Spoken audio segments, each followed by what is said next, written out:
Everyone, welcome back to my channel. आज मैं आप लोगों के साथ बिलोंग्स टू मी का पार्ट 3 शेयर करने वाली हूं। पर उससे पहले मेरे चैनल को सब्सक्राइब और वीडियो को लाइक करना मत भूलना और कमेंट करके ज़रूर बताना कि मेरी ये वाली एफएफ आप लोगों को कैसी लग रही है। सो बढ़ते हम अपने पार्ट की तरफ। पिछले पार्ट में हमने देखा था कि जो वांगजी का एक गार्ड था मिस्टर शाओ, उसको मार देता है हमारा शाओजान। और वही शाओजान को जब उसकी माँ बीजिंग बुलाते हैं तो जम के कुटाई करते हैं उसके डैड। और फिर हमारा शाओजान ये कह के अपने डैड को रोक लेता है कि शंघाई में उसकी गर्लफ्रेंड है, सो वो उसी में बिज़ी रहता है, इसलिए वो नहीं आ पाता अपने पेरेंट्स से मिलने। तो जब उसके डैड ये सुनते हैं तो वो कहता है कि अपने बाप को उल्लू बनाने की कोशिश मत करना।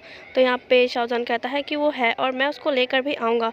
ये कहकर जान अपने रूम में चला जाता है। तो अब आगे हमें रात का सीन दिखाया जाता है। शाओजान जो बेड पर मुंह के बल उल्टा लेटा हुआ था और वो पूरा नेकेड था, मतलब कि उसने बस अपने वेस्ट के अराउंड एक टॉवल को लपेट रखा था, क्योंकि कुछ ही देर पहले यानी उसके कमर की सिकाई करके गई थी। शाओजान जो सोच रहा था कि वो कहाँ से अब एक गर्लफ्रेंड बना के लाए, क्योंकि उसकी तो कोई गर्लफ्रेंड ही नहीं है। शाओजान जो बस ये सोच रहा था तभी उसके दिमाग में हाओ शुआन का नाम आता है। वो हाओ शुआन को कॉल करता है और हाओ शुआन जब कॉल उठाता है तो शाओजान अपनी पूरी कथा सुना देता है उसे। तो हाओ शुआन कहता है कि बस इतनी सी बात, और तुम इतनी सी बात के लिए इतना ज़्यादा टेंशन ले रहे हो? क्या तुम्हें आइडिया भी है कि तुम एक फेक गर्लफ्रेंड भी बना सकते हो? तो शाओजान जो कहता है कि देख भाई, मुझे इन सब के बारे में ज़्यादा कुछ नहीं पता है, तो तू ही मुझे बता देना। तो हाओ शुआन उसे एक आइडिया देता है कि तू फेक गर्लफ्रेंड बना के ले जा और अपने पेरेंट्स को जाकर बोल कि यही मेरी गर्लफ्रेंड है। तो शाओजान कहता है पर मैं कहाँ से लेकर आऊँ फेक गर्लफ्रेंड को? तो हाओ शुआन जो अब कहता है कि सच में तेरा कुछ नहीं हो सकता, वैसे तो माफिया वाले काम तो यूं ही कर देता है और एक फेक गर्लफ्रेंड भी बनाना नहीं आता।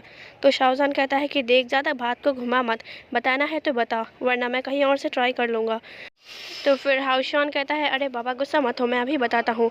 तू ना एक काम करियो, कहीं अपने क्लब वगैरह में जा, वहाँ पे तो बहुत सारी लड़कियाँ ऐसे ही घूमती रहती हैं, तो तू उनमें से एक लड़की को पकड़ और उसे पैसे का लालच दे के बोल कि एक दिन के लिए बस तेरी फेक गर्लफ्रेंड बन जाए।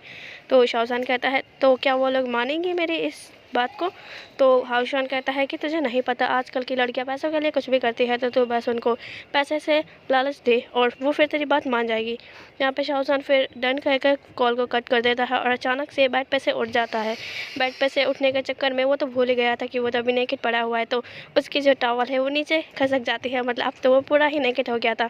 तो खैर कमरे में तो कोई था नहीं, तो शाओजान को क्या ही फ़र्क पड़ता है। फिर वो अपनी अलमारी के पास जाता है उसी कंडीशन में और वहाँ से एक लूज सी टी शर्ट और लोवर निकाल के पहन लेता है और सो जाता है। तो यहाँ से अब हम नेक्स्ट डे का सीन देखते हैं, सीधा यीबो और वांगजी की तरफ। वांगजी जो किसी से फ़ोन पे बात कर रहा था, वो कह रहा था कि पर क्यों मैं नहीं आ सकता, तुम जानते हो ना कि मुझे यहाँ पे कितने सारे काम होते हैं, तुम खुद क्यों नहीं कर लेते? तो उधर से वो पर्सन कहता है कि तुम ये बात भी जानते हो कि मैं भी तुम्हारे ही काम में लगा पड़ा हूँ, सो अगर मैंने ये काम छोड़ा और उस काम को करने के लिए गया तो बहुत सारा लॉस हो जाएगा तुम्हारा, और उस हीलिंग पैट्रिया को कैसे पकड़ोगे तुम? तो यहाँ पे वांगजी कहता है पर तुम किसी और को भी तो ढूंढ सकते हो ना। तो उधर से वो पर्सन कहता है देखो, मैंने बोल दिया अगर तुम्हें जाना है तो जाओ, वरना मैं नहीं करने वाला, और सोच लो अगर तुमने ये काम नहीं किया तो जाओगे काम से। तो अब वांगजी कहता है ठीक है, मैं किसी को भेजने की कोशिश करता हूँ पर मैं खुद नहीं जाऊँगा। तो वो पर्सन ओके कहकर कॉल को कट कर देता है और इधर ईवो भी आ गया था वांगजी के पास और वो उसी टाइम आकर बैठ गया था जब वांगजी कॉल पे बात कर रहा था। तो यहाँ पे ईवो कहता है कि भाई, तो वांगजी कहता है ओह तो तुम उठ गए, मैंने तो तुम्हें देखा ही नहीं। तो ईवो कहता है आप इतने ज़्यादा टेंशन में क्यों लग रहे हो? तो वांगजी कहता है कुछ नहीं, बस कुछ काम था वो मैं नहीं कर पा रहा हूँ। काम का नाम सुन के ईवो की आंखें चमक उठती है। वो कहता है कि कौन सा काम है, आप बताइए, मैं कर देता हूँ ना। तो यहाँ पे वांगजी उसको मना करते हुए कहता है कि नहीं, तुम ये काम नहीं कर सकते क्योंकि ये दूसरे सिटी में जाकर करना है। तो ईवो कहता है वो कौन सी सिटी है? तो यहाँ पे वांगजी कहता है कि बीजिंग। बीजिंग में एक पर्सन आया हुआ है, उससे हमें साइन लेना है क्योंकि हमारी डील उससे बहुत पहले ही हो गई थी, पर कुछ रीजंस के कारण हम कॉन्ट्रैक्ट पे बस साइन नहीं कर पाए थे। तो आज वो पर्सन बीजिंग में है, तो बस हमें उससे साइन लेने हैं अपने कॉन्ट्रैक्ट पर। तो ईवो कहता है तो ये आप काम बाद में भी तो कर सकते हैं ना, बीजिंग में कभी भी जाकर। तो यहाँ पे वांगजी कहता है यही तो प्रॉब्लम है, क्योंकि वो बंदा बीजिंग में नहीं रहता, वो अब्रॉड का है, वो बस बीजिंग आया है कुछ काम के लिए, तभी मैंने सोचा कि कॉन्ट्रैक्ट पर जाकर भी उससे साइन करवा लूँगा। और मैंने उस पर्सन से बात भी कर ली है, तो उसने बोला कि बीजिंग आके ही करे क्योंकि वो शंघाई नहीं आ सकता। तो यहाँ पे ईवो कहता है तो मैं चला जाता हूँ ना बीजिंग। तो यहाँ पे वांगजी कहता है कि नहीं, तुम नहीं जाओगे। क्योंकि तुम्हें भी ऑस्ट्रेलिया से आए हुए कुछ ज़्यादा दिन नहीं हुए, बस 4 दिन ही तो हुए हैं, तो तुम्हें इतना कुछ नहीं पता होगा कि माफियाज़ के काम कैसे होते हैं। तो मैं तुम्हें एक रिस्क लेकर नहीं भेज सकता बीजिंग में।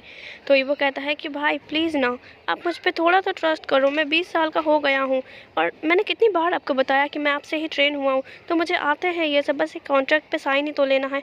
आप इस बार ट्रस्ट करके मुझ पर देख सकते हैं, अगर मैंने ये काम बिगाड़ा तो फिर आप मुझे कभी भी कोई भी काम मत देना। तो वांग जी के बहुत बार कहने पर भी ईवो नहीं मानता, वो बार बार बस एक जिद को ही लेकर बैठा हुआ था। तो वांग जी को ना चाहते हुए भी अब ईवो की बात माननी पड़ती है। तो वांग जी कहता है ठीक है, तुम इतना कह रहे हो तो मैं एक बार तुम पे ट्रस्ट करके देख सकता हूँ। अगर तुमने ये काम सही से नहीं किया तो देख लेना, मैं तुम्हें आज के बाद कोई भी काम नहीं सौंपूंगा और वापस तुम्हें ऑस्ट्रेलिया भेज दूंगा। तो ईवो जो खुश हो जाता है और कहता है मैं सच में पूरा करूंगा इस काम को, और देख लेना आपको शिकायत का मौका नहीं दूंगा। तो यहाँ से अब हम कुछ घंटे बाद का सीन देखते हैं। ईवो इसी दिन निकल गया था बीजिंग के लिए। और फिर सीन शिफ्ट करके हमारे शाहजहान का दिखाते हैं। शाहजहान जो एक शाम के टाइम क्लब में बैठा हुआ था। शाहजहान जो इधर उधर कुछ लड़कियों को देख रहा था कि कौन सी लड़की सही रहेगी, क्योंकि क्लब में बहुत सारी लड़कियां मौजूद थी। शाहजहान फिर ऐसे देख ही रहा था, तभी उसके पास एक ब्यूटीफुल सी गर्ल आके बैठ जाती है। शाहजहान उसे देखता है तो वो उसे थोड़ी ठीक लगती है, क्योंकि वो लड़की दिखने में भी सुंदर थी। वो लड़की शाहजहान का हाथ पकड़ते हुए कहती है इतना हैंडसम बॉय आज पहली बार देखा है। तो शाहजहान कहता है तुम्हारा नाम क्या है। तो वो लड़की बोलती है कि मेरा नाम लूसी है, और तुम्हारा। तो शाहजहान उसे अपना नाम ही बता देता है। और इधर शाहजहान कहता है कि तो लूसी, क्या तुम मेरी थोड़ी सी हेल्प कर सकती हो। लूसी फिर उससे कहती है कि मुझे पता था ऐसे वैसे बॉयज़ तो कभी भी क्लब में आके किसी से हेल्प नहीं मांगते, तो बताओ क्या हेल्प चाहिए तुम्हें मेरी। तो शाहजहान उसे अपनी कंडीशन बताता है कि उसे एक दिन के लिए बस फेक गर्लफ्रेंड बनने का एक्टिंग करना होगा। और जब शाहजहान ये बोलता है तो उस लड़की कहती है एक दिन के लिए, वो भी फेक गर्लफ्रेंड। तुम्हारा दिमाग ख़राब है, तुम ऐसा करो ना, मुझे हमेशा के लिए अपनी गर्लफ्रेंड बना लो। तो शाहजहान जो कहता है नहीं नहीं, मुझे एक दिन के लिए ही चाहिए। अगर तुम एक दिन के लिए मेरी फेक गर्लफ्रेंड बनती हो तो पक्का तुम मुझसे जितना मांगोगी मैं तुम्हें उतना दूंगा। तो वो लड़की कहती है मुझे पता है तुम कितने ज़्यादा अमीर होगे, क्योंकि आखिर तुम सैन कंपनी के वारिस जो हो। शाहजहान फिर कुछ बोल पाता, तभी उसकी नज़र एक ओमेगा पर पड़ती है। उस ओमेगा के हेयर्स ब्लॉन्ड और लॉन्ग थे। शाहजहान उसे देखते देखते ही बोलता है लूसी से कि मुझे ज़्यादा बात घुमाना पसंद नहीं है, सो तुम जल्दी से बताओ। तो लूसी कहती है तुम कितना दे सकते हो। तो शाहजहान अब भी ईवो को देखकर जो बोलता है कि जितना मांगोगे उतना दूंगा। तो यहाँ पे लूसी कहती है ठीक है, मैं सोच कर बताती हूँ। तो शाहजहान अभी भी ईवो को देखकर बोलता है ठीक है। और फिर इधर हमारे ईवो को दिखाता है जो कि क्लब में घुसा था। उसके हाथ में एक छोटा सा सूटकेस था जो कि ब्लैक कलर का था, एक हैंडबैग की तरह। वो मतलब ईवो उस सूटकेस को लेकर ही इधर उधर किसी को ढूंढने की ट्राई कर रहा था, पर वो ढूंढते ढूंढते ही एक टेबल पर आके बैठ जाता है। वो टेबल शाहजहान के टेबल से थोड़ा दूरी पर था। शाहजहान ईवो की सारी हरकतों को नोटिस कर रहा था। उसे इतना तो पता चल चुका था कि ईवो यहाँ पे किसी को ढूंढ रहा है। लगभग 5 मिनट ऐसा ही बैठने के बाद भी लूसी डिसाइड नहीं कर पाई थी कि उसे जान से कितने लेने हैं। तो शाहजहान जो बस ईवो को एक तक घूर रहा था जब से ईवो आया था। ईवो फिर जब वहीं बैठ के इंतज़ार कर रहा था, तभी उसके कॉल पर वांग जी का फ़ोन आ जाता है। इधर ईवो जो कहता है कि जी भाई आपने कॉल किया। तो उधर से वांग जी कहता है कि वो पर्सन क्लब में नहीं आएगा, वो एक होटल में ठहरा हुआ है, वो भी होटल सनशाइन नाम का है। तो तुम होटल में चले जाओ और वहाँ जाके साइन करवा लो। तो ईवो गुस्से में कहता है कि भाई आपको पहले बोलना चाहिए था ना कि वो होटल में है, मैं फालतू में इस क्लब में बैठे बैठे इंतज़ार कर रहा था। तो वांग जी कहता है मैंने तो तुम्हें पहले ही कहा था।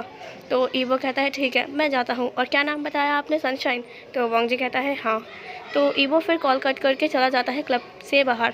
ईवो अपना सूटकेस वहीं भूल गया और इधर जहान फिर उठकर आता है और ईवो का जो सूटकेस है उसे लेकर ईवो के पीछे पीछे चल देता है। और इधर ईवो जो बस टैक्सी में बैठने ही वाला था, तभी उसे ध्यान आता है कि उसका सूटकेस तो उसके पास ही नहीं है।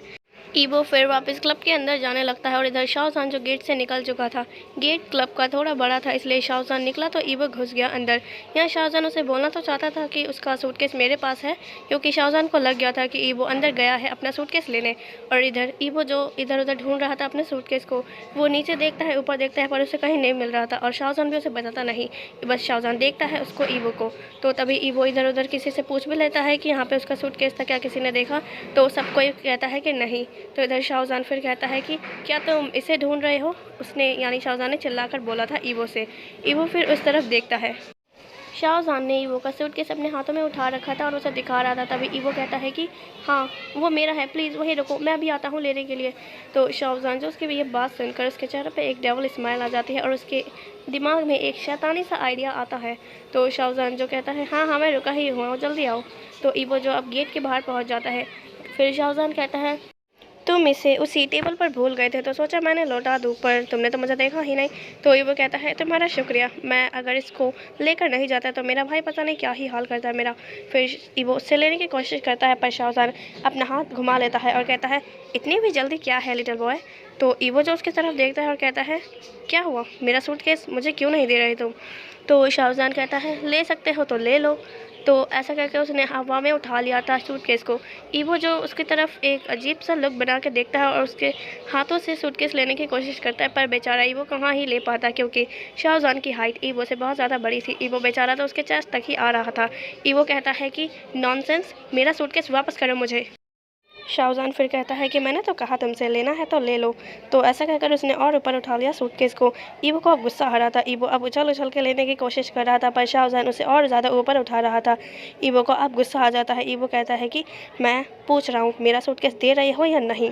तो शाहजहान कहता है कि मैंने पहले ही कह दिया लिटिल बॉय, लेना है तो ले लो। तो ईवो कहता है अब जो होगा उसकी ज़िम्मेदार मैं नहीं हूँ। तो यहाँ पे शाहजहान कहता है क्या मतलब है तुम्हारा। फिर ईवो जो एक डेविल स्माइल करके अपने लेग से शाहजहान के प्राइवेट एरिया पे मार देता है ज़ोर से। शाहजहान जिसने ये एक्सपेक्ट बिल्कुल भी नहीं किया था। शाहजहान फिर ज़ोर से चीखता है और उसका सूटकेस नीचे गिर जाता है। ईवो फिर जैसे लेने की कोशिश करता है फिर तभी शाहजहान एक हाथ से उस सूटकेस को दोबारा पकड़ लेता है। यहाँ पे शाहजहान ने एक हाथ से अपने प्राइवेट एरिया पे हाथ रख रखा था और दूसरे हाथ से ईवो का सूटकेस उठा लिया। ईवो कहता है क्या तुम्हारे अंदर अभी भी अकल नहीं आई इतना दर्द सहने के बावजूद भी। तो शाहजहान कहता है लिटिल बॉय तुम बिल्कुल वाइल्ड कैट की तरह हरकतें कर रहे हो इस टाइम तुम्हें। तो ईवो कहता है मैंने कहा वापस दो वरना मैं एक और मारूंगा तुम्हें खींच कर। तो शाहजहान फिर अब नॉर्मल होते हुए कहता है कि इसका बदला तो मैं तुमसे ले लूँगा, पर फ़िलहाल के लिए मुझे तुमसे एक ज़रूरी काम है, जब भी मैं तुम्हारा ये सूटकेस तुम्हें वापस करूँगा। तो ईवो कहता है मुझे तुम्हारा कोई काम नहीं करना, मेरा सूटकेस वापस दो मुझे। तो यहाँ पे शाहजहान अब कहता है कि प्लीज़ वाइल्ड कैट मेरी एक हेल्प कर दो, मैं सच में तुम्हारा सूटकेस वापस कर दूंगा। मेरी कंडीशन इस टाइम बिल्कुल भी ठीक नहीं है तुम्हारे इस ज़ोर से मारने की वजह से। तो ईवो कहता है वापस दे रही हो या एक और मारूं। और इधर फिर शाहजहान जिसने एक हाथ से ईवो का सूटकेस पकड़ रखा था और दूसरे हाथ से वो ईवो के नेक पर पकड़ के सीधा अपने बहुत ज़्यादा करीब लेकर आ जाता है। ईवो कहता है कि ये क्या बदतमीज़ी है, नॉनसेंस। तो शाहजहान कहता है कि वाइल्ड कैट तुम्हें तो मैं बाद में बताऊंगा, पर प्लीज़ मेरी हेल्प कर दो, मैं किसी से इतना प्लीज़ नहीं करता, पर तुम पता नहीं क्यों इतने ज़्यादा ज़िद्दी हो, मैंने तुमसे ज़्यादा ज़िद्दी ओमेगा कभी देखा भी नहीं है। तो ईवो कहता है कि मुझे छोड़ो और मेरा सूटकेस वापस दो, मैं तुम जैसे लीचड़ों से बात नहीं करता। तो यहाँ पे शाहजहान कहता है ठीक है मत करो, ये सूटकेस सब मेरा है क्योंकि ये मुझे मिला है। ऐसा कहकर वो उसके नेक को छोड़ देता है और वापस चलने जाता है, यानी चलने लगता है। तो ईवो जो कहता है कि रुको, मैं मानता हूँ तुम्हारी बात, बताओ क्या कंडीशन है तुम्हारी। तो शाहजहान जिसके चेहरे पर अब डेविल स्माइल आती है और पीछे मुड़ के कहता है कि ज़रूर मैं तुम्हें अपनी कंडीशन बताता हूँ। सो गाइज़ आज के लिए बस इतना ही, मिलते हैं इसके अगले पार्ट में, जब तक के लिए bye and thanks for watching.